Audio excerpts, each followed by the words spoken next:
sejahtera kepada hadirin sekalian. Yang berbahagia Pengerusi Majlis, yang berbahagia Tan Sri Abdullah Rahman, yang berbahagia Tan Sri yang berbahagia Tan Sri Sinaman, yang berbahagia Hormat Datuk-Datuk, Datin, seterusnya tuan-tuan, puan-puan, hadirin sekalian. Terlebih dahulu saya ucapkan banyak terima kasih kepada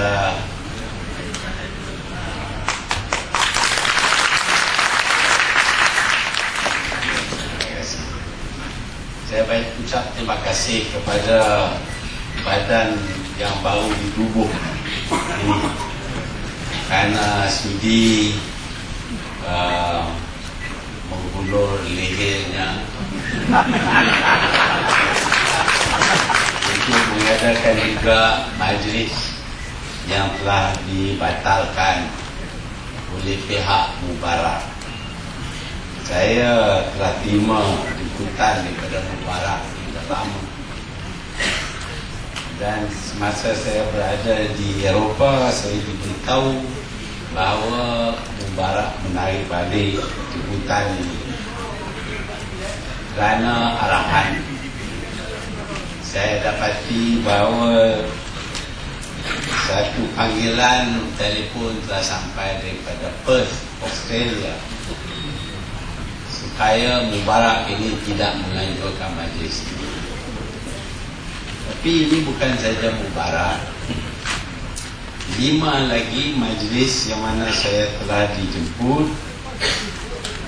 telah dibatalkan ataupun jemputan itu ditarik balik, termasuk jemputan daripada pelatih-pelatih daripada luar negeri yang datang untuk dilatih dalam bidang pentadbiran dan diplomatik. Mereka juga diarah supaya dibatalkan jemputan mereka kepada saya. Semasa saya memberi ucapan di Kuala Lumpur baru-baru ini, saya dikecam hebat kerana kononnya bersekongkol dengan Parti PAS dan pemimpin-pemimpin Parti PAS, dan ini adalah sesuatu yang menunjuk bahawa saya tidak lagi setia kepada UMNO. Dan gambar yang ditunjuk dalam rakaman mereka hanya setakat saya berbual ataupun berjumpa bersalam-salaman dengan pemimpin PAS. Bahawa saya juga bersalam dengan 1000 orang lain, itu tak ditengok sama sekali.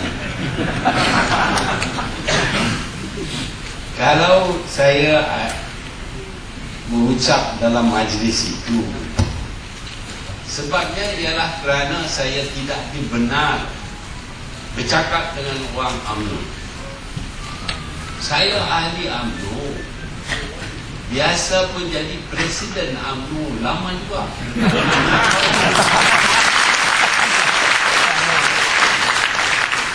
Tiba-tiba saya tidak dibenar bercakap dengan orang UMNO. Sebab itulah saya terpaksa bercakap dalam majlis yang dianjurkan oleh badan-badan bukan kerajaan. Bukan pilihan saya, kerana saya nampaknya seolah-olah ada usaha untuk menutup mulut saya,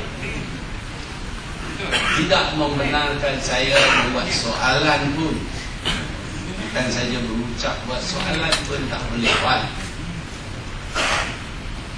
Mereka memperingati saya bahawa saya sudah pincin. Jadi orang pincin tak boleh cakap tak. Saya tak tahu lah. Memanglah saya janji setelah saya letak jawatan, saya tak akan ganggu kerajaan. Bahkan saya akan sokong kerajaan, akan berkempen untuk memberi kemenangan kepada parti UMNO dan parti kerajaan. Tetapi saya dapati saya dianggap sebagai musuh. Selepas saya letak jawatan, saya dianggap sebagai musuh. Tidak ada lagi kawan-kawan saya dalam kabinet yang sanggup bertemu dengan saya. Mereka memberitahu bahawa kalau bertemu dengan saya, mereka akan masuk dalam blacklist, senarai hitam. Ini kawan saya, bersama dengan saya setengah-setengah itu sampai 20 tahun dalam kabinet. Apa salahnya kalau kita ada perjumpaan kadang-kadang? Bukanlah nak cakap politik sangat, kita nak cakap perkara-perkara yang lain. Kita kawan duduk dalam satu bilik, bercakap di keliling satu meja 20 tahun, tiba-tiba putus langsung hubungan. Tak cukup dengan itu, mereka bukan saja membatalkan projek-projek yang saya mulakan semasa saya menjadi Perdana Menteri, tetapi mereka mencemuh saya. Dulunya saya habiskan duit kerajaan sampai pegang kerajaan, tak ada projek lagi dah.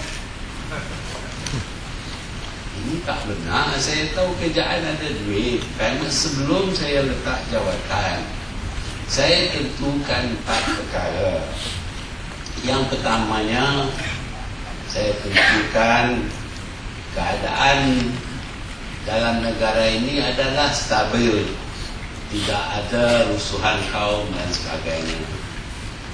Yang keduanya, saya tentukan bahawa ekonomi negara sudah dipulihkan. Yang ketiga, saya tentukan kedudukan kewangan negara adalah baik. Yang keempat, saya tentukan bahawa UMNO sudah kembali bersatu padu selepas masalah kita pada tahun 1999, yang mana ramai yang berasa tak senang hati dengan UMNO sehingga tak nak sokong UMNO. Tapi selepas itu, setelah dipulih semula UMNO ini, barulah saya terangkan saya akan letak jawatan pada tahun 2002. Saya sebenarnya rancang untuk letak jawatan pada tahun 1998, tapi kerana masalah-masalah tertentu pada tahun 1998 saya tidak dapat lepas. Kerana kegawatan ekonomi sedang melanda negara kita, dan saya dapati kawan saya yang ditugaskan untuk memulih ekonomi tak tahu apa nak buat. Sebab itu saya tunggulah, saya betulkan ekonomi. Jadi saya tidak ada niat untuk kembali jadi Perdana Menteri. Dah cukuplah 22 tahun.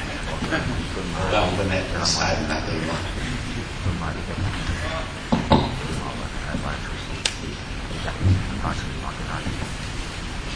Jadi saya tak faham kenapa orang yang saya pilih untuk mengganti saya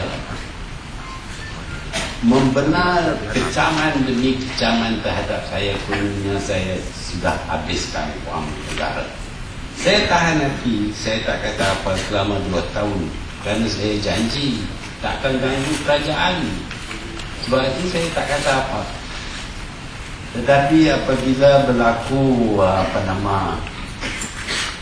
salah guna kuasa, mengeluarkan AP approve permit untuk import kereta dengan begitu banyak, berpuluh ribu. Kalau keluar banyak pun tak apa juga kalau dapat kepada semua orang, tapi berdapat kepada 2 orang saja. Jadi saya berpendapat ini tidak baik, tidak adil, tidak menguntungkan negara, hanya menguntungkan 2 orang inilah. Orang 2 orang ni, seorang daripadanya bekas pegawai dalam kementerian itulah. Sekarang